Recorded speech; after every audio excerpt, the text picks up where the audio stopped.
normal child. Means Stephen grew up to be as like a normal child, full of mischief and lots of love for music and mathematics. Can you identify the tense of this sentence? Stephen grew up to be a normal child. Simple past tense. Simple past tense, correct? Grew is the past form of a grow. Grow या शब्दाचं past form grew आहे. Stephen grew up म्हणजे वाढ झाली. To be a normal teenager. इतर सर्व जसे teenager असतात त्या टीनेजर सारखा तो सुद्धा ग्रोन अप झाला किंवा त्याची सुद्धा ग्रोथ झाली. फुल ऑफ मिस्चिफ. काय करायचं पोरांनो? तो फुल ऑफ मिस्चिफ, प्रचंड खोड्या करायचा. जसे लहान मुलं सतत खोड्या करत असतात, हे करू नको म्हटलं की मुद्दामून करणार, तसं फुल ऑफ मिस्चिफ, प्रचंड खोड्या करायची. And lots of love for music and mathematics. Music and mathematics are his favourite subject. काय म्हणतोय बा? Music and mathematics are his favourite subject. Music आणि मॅथमॅटिक्स हे आपल्या कोणाचे? स्टीफन हॉकिंगचे फेवरेट सब्जेक्ट होते. Even though his father wanted him to study medicine. Means his father wished to study of medicine. His father wished his child study of medicine, but he was not interested in the medicine. He was interested in a music and mathematics. काय म्हणतोय पहा पोरांनो? Even though his father wanted him to study of medicine. त्याच्या वडिलाला कशाचा interest कशाचा होता? त्याला असं वाटायचं की आपल्या मुलाने काय करावं, तर आपल्या मुलाने मेडिसिन, औषध शास्त्राचा अभ्यास करावा असं त्याला वाटायचं, स्टीफन हॉकिंगच्या फादरला. But he was bent on studying mathematics. पण त्याचा मात्र कल कुठं होता? He was a genuine interest in the mathematics subject. पण त्याचा जो जेन्युइन इंटरेस्ट होता पोरांनो, त्याची जी आवड होती ती मात्र कशामध्ये होती? मॅथमॅटिक्स मध्ये होती. ही वॉज बेंट. आता पोरांनो, बेंट या शब्दाचा खरा अर्थ झाला तर बेंट म्हणजे वाकला, पण इथं थोडाच अर्थ घ्यावा लागेल, तो वाकला मॅथमॅटिक्सच्या अभ्यासासंदर्भात. मग तसा अर्थ नाही घ्यायचा. ही वॉज बेंट, त्याने तो झुकला कशा संदर्भात? स्टडी ऑफ मॅथमॅटिक्स, म्हणजे मॅथमॅटिक्सच्या विषयाकडे तो झुकला. The university of Oxford did not have a course in mathematics, but in his time the University of Oxford did not have a course in mathematics. पण त्यावेळेला मात्र ऑक्सफर्ड युनिव्हर्सिटी मध्ये मॅथमॅटिक्सचा subject available नव्हता. did not course of mathematics. Mathematics संदर्भातला कोणताही course तिथं available नव्हता. पोरांनो, मी हे वाक्य वाचताना, रीड करताना कसं केलंय? The university of Oxford did not have a course in a mathematics. आता इथं ऍट दॅट टाइम म्हणजे काय? त्यावेळेस, त्यावेळेला तिथं मात्र मॅथमॅटिक्सचा सब्जेक्ट नव्हता. So he opted to study physics instead of a mathematics. आणि म्हणून तो कोणत्या अभ्यासाकडे गेला पोरांनो? He opted to study physics instead mathematics. Instead म्हणजे च्या ऐवजी, आणि मग तो मॅथमॅटिक्सच्या ऐवजी तो झुकला, तो म्हणजे फिजिक्स या सब्जेक्ट कडे. पोरांनो, मला ह्या वाक्याचा मी ज्याला हायलाइट करतोय त्या सेंटेन्सचा मला टेन्स आयडेंटिफाय करा.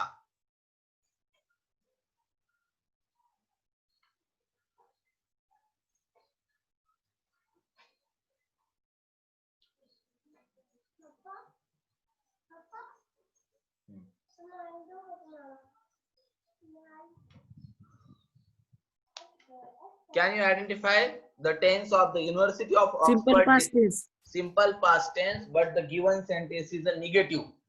Can you make the Q-tag or tail tag of this sentence?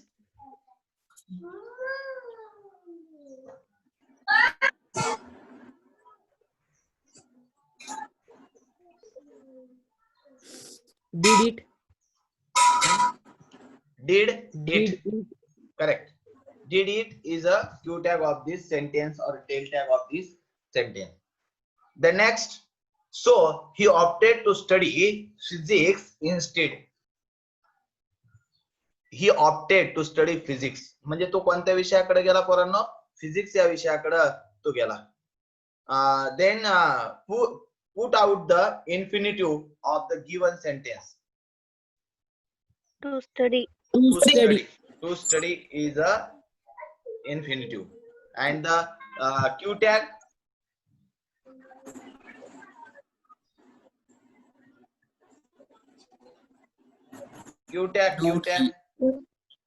कशाचं sir? didn't he. Didn't. Because the given sentence is in a simple past tense and it has no supporting verb, so we should take a did, and the given sentence is affirmative, so we make a Q tag is a negative. So didn't, and the subject is he. Okay. At the age of the study 17, Stephen started noticing that he was becoming increasingly clumsy and even fell down a couple of times. At the age of 17 means when he was a complete 17 years old, Stephen started noticing that he was becoming increasingly clumsy. He was becoming increasing clumsy. आणि तो काय झाला पोरांनो? Clumsy झाला. Clumsy म्हणजे वेंधळा, स्थूल. क्लमसीचा अर्थ काय? तो वेंधळा झाला, तो स्थूल झाला. कधी? ऍट द एज ऑफ 17, वय वर्ष 17 असताना त्याच्या लक्षात यायला सुरुवात झाली. Stephen started noticing. स्टीफनच्या लक्षात यायला लागलं. Stephen started noticing. स्टीफनच्या लक्षात यायला लागलं. काय लक्षात यायला लागलं? की he was becoming a clumsy. तो काय होत चाललाय आता? क्लमसी होत चाललेला आहे, वेंधळा होत चाललेला आहे, हे त्याच्या आता लक्षात यायला लागलं. क्लमसी मीन्स अवॉक और इनकॉम्पिटंट.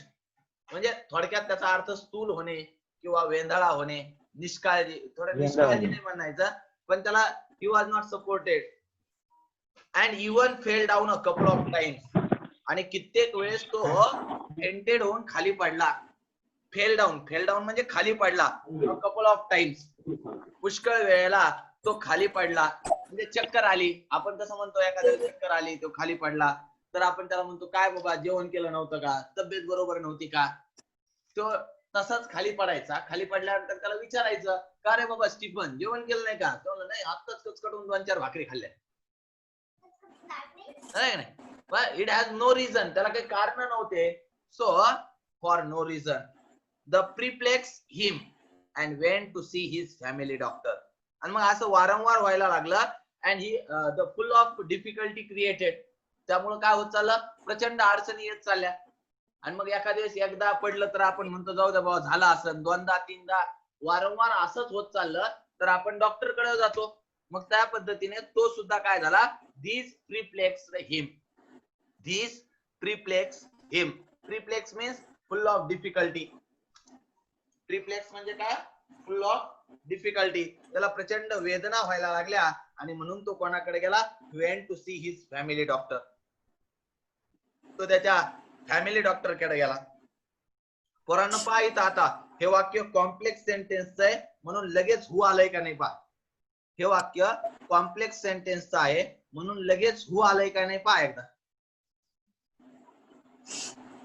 लगेच काय आलं पोरांनो? हु आलं. का बरं हु आलं? कारण इथं फॅमिली डॉक्टर इथं doctor mention the name of the person.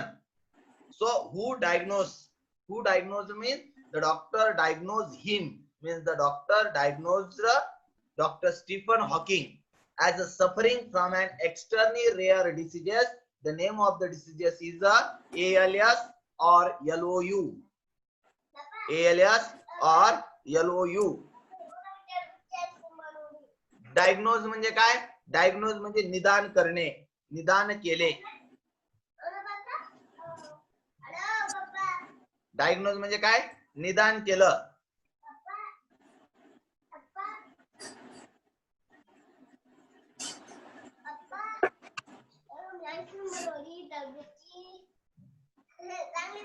Diagnose म्हणजे काय? निदान केले. पुढे पहा, as a suffering from extremely diseases. Extremely म्हणजे भयावह, अतिशय भयावह नाही, खूप अतिशय. रेअर डिसीजेस, रेअर म्हणजे क्वचित, रेअर म्हणजे काय? क्वचित.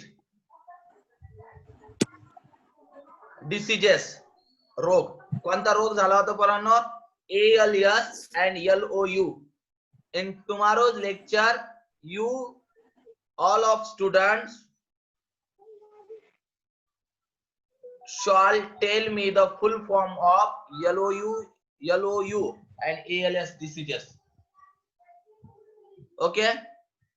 उद्याच्या पिरियडला तुम्ही मला ALS आणि LOU या शब्दाचा फुल फॉर्म सांगायचा. कोणता, काय फुल फॉर्म आहे त्याचा? Gangrene diseases that affect the nervous system. What is the symptoms of these diseases? पोरांनो, हे डिसीज what affect किंवा which factors are affect due to the ALS and LOU diseases? ALS आणि LOU या diseases मुळे कशावर परिणाम होतो? that affect the nervous system. याचा अफेक्ट कशावर होतो पोरांनो? नर्वस सिस्टीम वर होतो. अँड इव्हेंच्युअली, अखेरीस, weakness all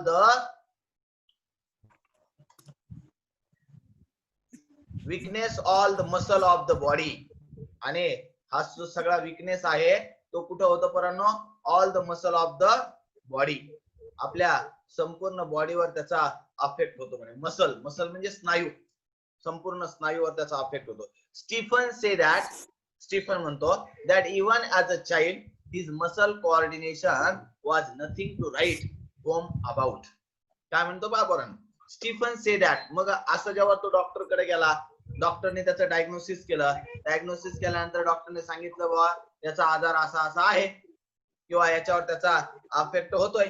मग असा अफेक्ट झाल्यानंतर लगेच तो कोणाकडे गेला? म्हणजे डॉक्टरने सांगितल्यानंतर त्याला रिमेंबर व्हायला लागलं, त्याला रिकलेक्ट व्हायला लागलं, त्याला आठवायला लागलं.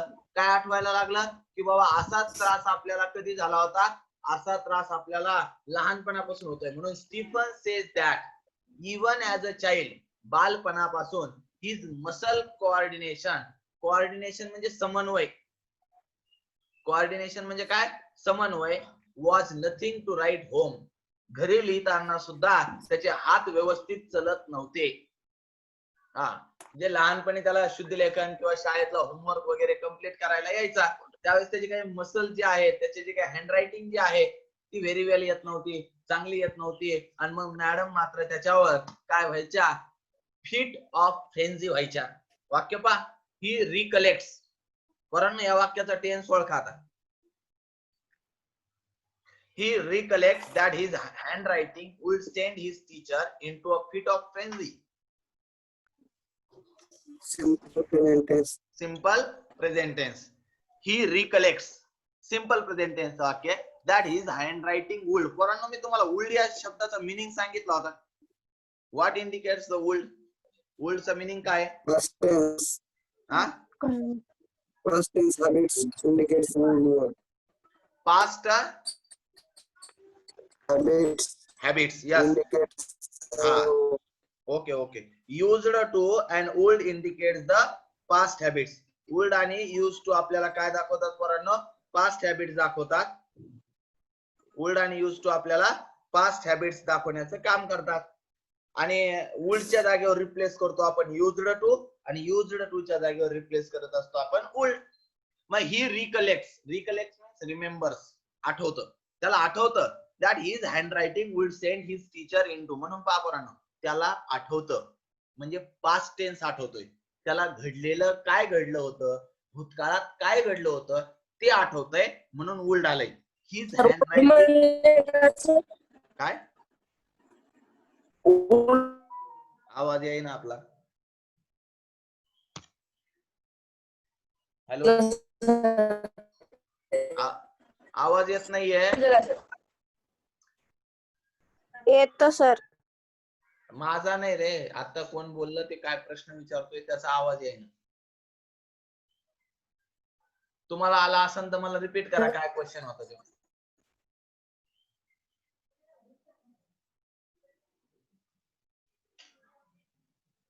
सर ओल्ड म्हणजे ओल्ड चला पहा. ओल्डचा वापर कुठं करायचा म्हणजे ओल्डचा वापर पास्ट हॅबिट शो करण्यासाठी करत असतात. भूतकाळातली एखादी सवय दाखवण्यासाठी. उदाहरणार्थ I would wake up late in the morning. मग तिथं वुल्ड आलं ना. आता मी काय म्हणलो, I would wake up late in the morning. म्हणजे मी वुल्ड आलं म्हणजे इंडिकेट द पास्ट हॅबिट्स. मी उशिरा उठत होतो. Means today means present time I would not wake up late. म्हणजे आज मी मात्र उशिरा उठत नाही. हा, पहिले उठत होतो. उदाहरणार्थ I would hit to a small boy. Would आलं म्हणजे मी पहिले मारत होतो, आता नाही मारत, असा त्याचा अर्थ असतो. आणि वुल्डच्या जागेवर रिप्लेस काय करतो आपण? वुल्डच्या जागेवर रिप्लेस करतो आपण यूज्ड टू, आणि यूज्ड टू च्या जागेवर रिप्लेस करतो आपण यूज्ड टू. झालं. हे दोन्ही सुद्धा पास्ट हॅबिट शो करण्याचं काम करत असतात. चला पुढे पहा. Fit of frenzy. पोरांनो माईक कोणाचा चालू आहे त्यांनी बंद करा रे.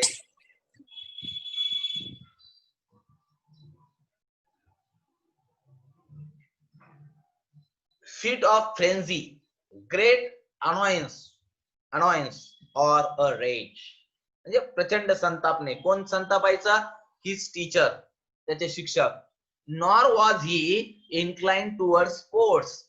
आणि त्यामुळं त्याचे मसल्स जे आहे ते कोऑर्डिनेशन होत नव्हते. मसल्सची मुवमेंट व्यवस्थित होत नव्हती. म्हणून तो कशाकडे जात नव्हता?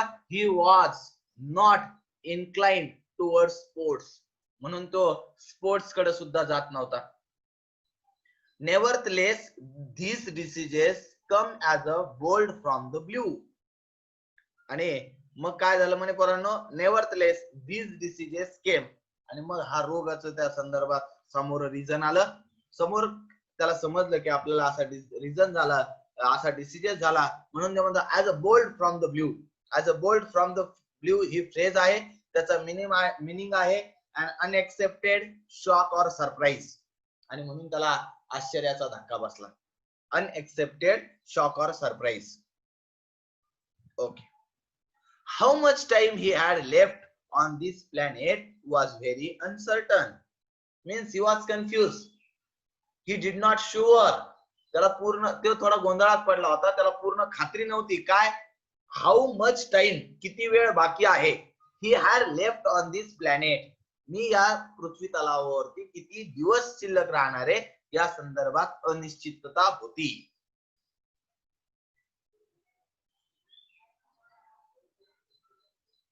He had left on this planet very uncertain. Uncertain या शब्दाचा अर्थ अनिश्चित. The prognosis was bad and the doctor said they could not do much. काय म्हणे पोरांनो? The prognosis means a forecast of a future health condition. डॉक्टरने सांगितलं भविष्यात याची तब्येत अजूनच जास्त खराब होणार आहे. आता जरी त्याचे हात नाही हलत ना तर पुढे चालून पूर्ण होल बॉडी सुद्धा मुवमेंट करणार नाही. म्हणून सांगितलं prognosis means forecast of a future health condition. म्हणजे भविष्यातल्या तब्येती संदर्भात थोडी खंत व्यक्त केली. वॉज बॅड, खूप वाईट असं. अँड द डॉक्टर सेड, आणि डॉक्टर म्हणाले they could not do much. पोरांनी ह्या वाक्याचा अनेबल टू करून दाखवा. They could not do much. They was unable to do much. They च्या समोर was येत असतं का where? बाकी सगळं बरोबर आहे. They च्या समोर where येत असतं. हा, म्हणजे उत्तर काय होईल? They were could not do much. They were could not do much. तो जास्त काही